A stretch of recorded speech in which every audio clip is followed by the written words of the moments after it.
So although nominalization በጣም አስፈላጊና ጠቃሚ or effective የሚሆንበት ሲቹዌሽኖች እንዳሉ ሁላ በዛ መልኩ ደግሞ መጠቀም ማንፈልግባቸው ሲቹዌሽኖች አሉ okay so እነዛ መቼ ናቸው የሚለው ላስረዳችሁ መጀመሪያው is when you don't want to be too formal ማለትም ከጓደኞቻችሁ ጋር ያወራችሁ or casual የሆነ conversation ያወራችሁ formal መሆን አትፈልጉም መቼስ አይደለ so instead of saying the implementation was done successfully ከምንል he implemented the plan ብለን or she implemented the plan ብለን እናስረዳለን ማለት ነው so in a more casual conversation ላይ ባትጠቀሙት ምንም አይነት ኢፌክት አያመጣባችሁም okay ሁለተኛው ደግሞ is when you want to be clear with someone ማለት more direct መሆን ስትፈልጉ so that being said ምን ይመስላችኋል መሰላችሁ like ያን ያህል በደንብ እንግሊዘኛ የማይችል ሰው ጋር ሄዳችሁ implementation improvement application failure decision ምናምን እያላችሁ ብታወሩ more confusion ነው የሚፈጥርባችሁ አይደለ so you break it down easily እና ለነሱ በሚገባቸው መልኩ ታስረዳችኋላችሁ ማለት ነው so as a teacher አሁን እዚህ ጋር ቆሜ the whole topic ማለት nominalization ነው የምናወራው ግን the whole topic እነዚህን ቃላቶች እየደጋገምኩ 10 በሱ ብቻ ባስረዳችሁ confusion ነው እንጂ የሚፈጥርባችሁ ምንም አይነት clarity ለእናንተ አይፈጥርባችሁ okay so እንደዚህ አይነት situation ላይ avoid ለማድረግ ሞክሩ ሶስተኛው ደግሞ is subject to unclear ሲሆን okay so ቅድም እንደው nominalizationን impersonal ለማድረግ ይጠቅመናል ብያቸዋለሁ ነገር ግን አሁን በኔና በቃላብ መሃል የምናወራው ነገር ማይታወቅ ከሆነ or አሁን ለምሳሌ let's say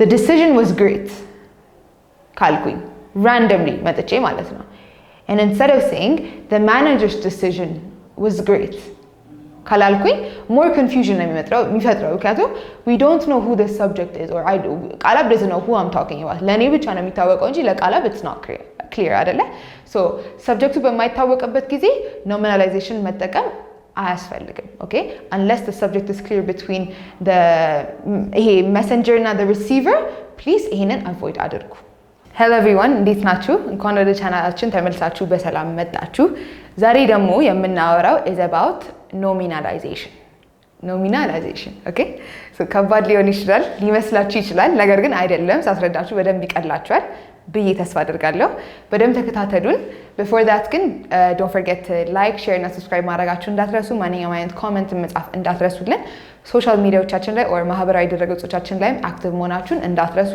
አሁን ወደ ዛሬው ቪዲዮአችን እንግባ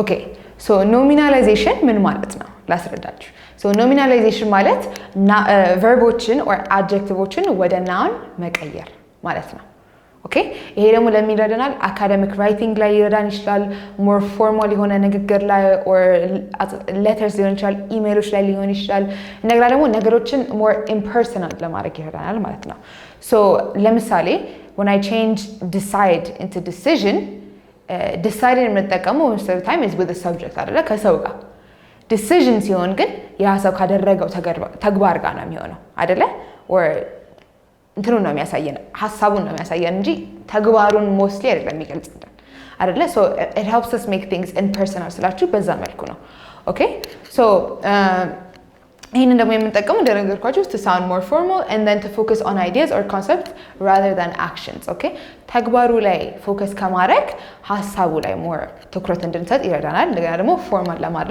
ለመሆን ይረዳናል ማለት ነው so በኤግዛምፕል እንመልከተው so ነግራችኋለሁ verbን or adjectiveን ወደ noun መቀየር ነው አይደለ so verb አንድን ድርጊት ነው የሚያሳየን adjective ደግሞ አንድን ሰው የሆነውን ነገር በደንብ አጉልቶ የሚያሳየን or ለማየት የሚረዳን ነው so it's more of like Makda is strong ብል strong is the adjective አይደለ so እኔን የሚገልጸኝ is strong የሚለው ጋር or Makda is wearing a big dress ካልኩኝ በደንብ like እኔ ያለሁበትን ሁኔታ በደንብ አጉልቶ የሚገልጽልኝ ነገር ማለት ነው so that's what an adjective is okay so በሁለቱም ወደ noun ሲቀየሩ የሚመስለው እናያለን መጀመሪያ ግን በverb እንዴት ይመስላል የሚለውን ላሳያችሁ so verb ላይ verbን ወደ noun ስንቀይረው so decideን ወደ decision ስንቀይረው ማለት ነው instead of saying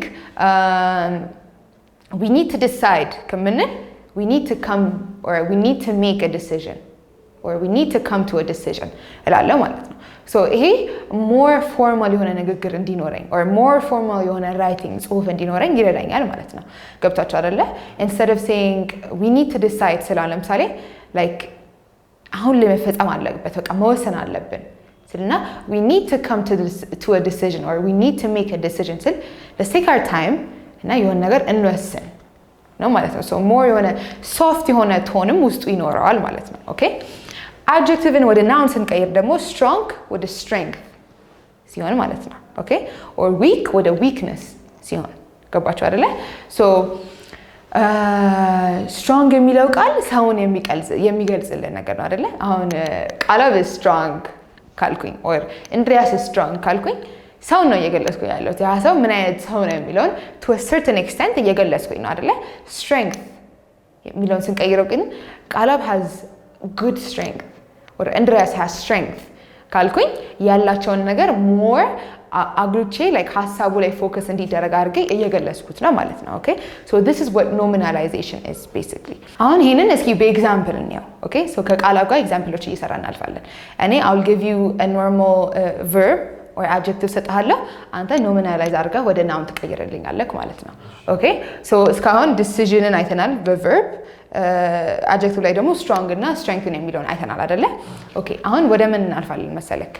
እስኪ failed የሚለውን ለምሳሌ fail የሚለው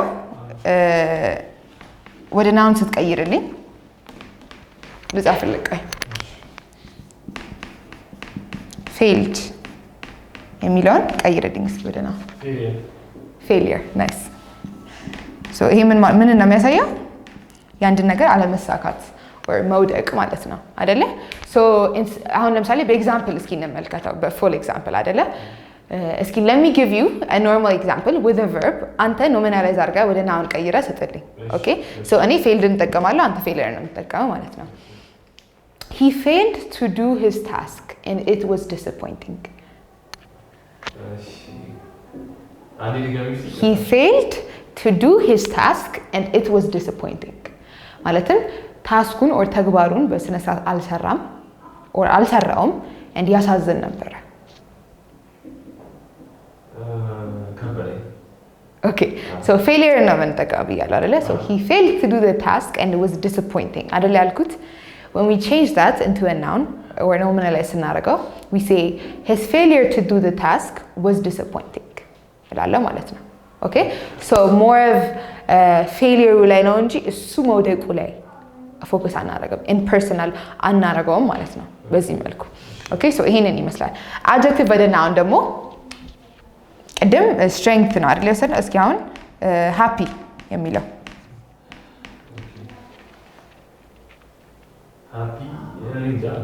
አሁን ቅድም strong strength happiness exactly happiness ይሆናል ማለት ነው። okay so instead of saying ቃላብ is a very happy person ከምንል ቃላብ is known for his happiness እንላለን ማለት ነው። ገብቷል አይደለ? so more ሐሳቡ ላይ ነው ፎከሳችንን የምንሰጠው። so adjective ወደ noun ደግሞ ስንቀይረው ይሄንን ይመስላል ማለት ነው። alright so እነዚህ አይነት ቃላቶችን እየወሰድን sentence በማንኛውም አይነት sentence form ብናደርግ completely sense ይሰጠናል። like አሁን normal sentenceን ወስደን nominalize ስናደርገው sense አይሰጠንም ማለት ሳይሆን more emphasis የሚሰጠን is on the idea than the action ማለት ነው። okay we can take curious ለምሳሌ curious መሆን ማለት መጓጓት ማለት ነው አይደለ? so curious nominalize ሲደረግ ምን ይመስላል? adjective ነው ወይስ verb ነው?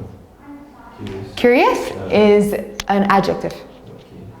curiousness አይ curiosity ነው የሚባለው። okay so he's a very curious kid ከምልና his curiosity is well known in the classroom ከምን more emphasis የሚሰጠው is curiosity እንስጠቀም አይደለ? like በዚህ ነው የሚታወቀው እያልኩኝ ነው። ገብቷል? instead of በዚህ ነው define የሚደረገው ከምን በዚህም ይታወቃል እያልኩ አንድ character እየሰጠኝ ነው ማለት ነው። so he's a very curious kid የሚለውን we change it to his curiosity is well known in the classroom እንለዋለን ማለት ነው። okay ሌላ ደግሞ ምን አለ መሰለክ? improve ምን ይሆናል? ኖሚናላይዝ ሲደረግ ይሄ ቀላል ነው። ይሄ ቀላል ነው። ኢምፕሩቭ ሲቀየር ኢምፕሩቭመንት ይሆናል ማለት ነው። So this sounds በኤግዛምፕል ስናየው you have improved ከምልና your improvement is very much appreciated ከምል አሻሽለሻልና ማሻሻለሽ በደንብ የተደነቀ ነው ማሻሻለሽ በደንብ የተደነቀ ነው ከማለት more emotion more like ይሄ feelings in it convey የሚያደርግልን is improvement ስንጠቀም ማለት ነው። ኦኬ so impersonal ማድረጉ wise በጣም ብዙ ነገር ይለይልናል። ኦኬ even report ማድረግ ስንፈልግ essay መጻፍ ስንፈልግ like we focus more on the ideas that were mentioned እንጂ አክሽኑ ላይ ፎከስ አናደርግም ማለት ነው። ኦኬ so ይሄ አንድን ሰው በደንብ ማለት የምንፈልገው ነገር ሐሳባችንን በደንብ እንዲረዳቸው ይረዳናል ማለት ነው። ኦኬ ግን አንድ ነገር መንገር የምንፈልገው is don't overuse it like አሁን ለምሳሌ imagine using improvement decision እና failure in one sentence over complicate ነው የምታደርጉት በጣም over complicate ነው የሚሆነው you know what I mean so let's try and make it ሲያስፈልገን use it በሚያስፈልገን ጊዜ ካላስፈልገን it's just going to be extra you know we don't want to be extra ገብታችኋል simplicity በጣም ብዙ value ይዛል ውስጡ okay so vocabulary አሪፍ ነው of course ግን you don't have to show it off okay so improvement የሚለውን ከተጠቀማችሁ maybe jump like 2 sentences and then use failure የሚለውን እንጂ በአንድ sentence ውስጥ his improvement was good but his failure ብላችሁ በዛው ብትቀጥሉት more complicated and የሆነ abstract የሆነ እንትን message ነው convey የምታደርጉት ማለት ነው to the other person like to the receiver of your message ማለት ነው okay so nominalization ይሄንን ይመስላል ያልገባ ነገር አለ ጥያቄ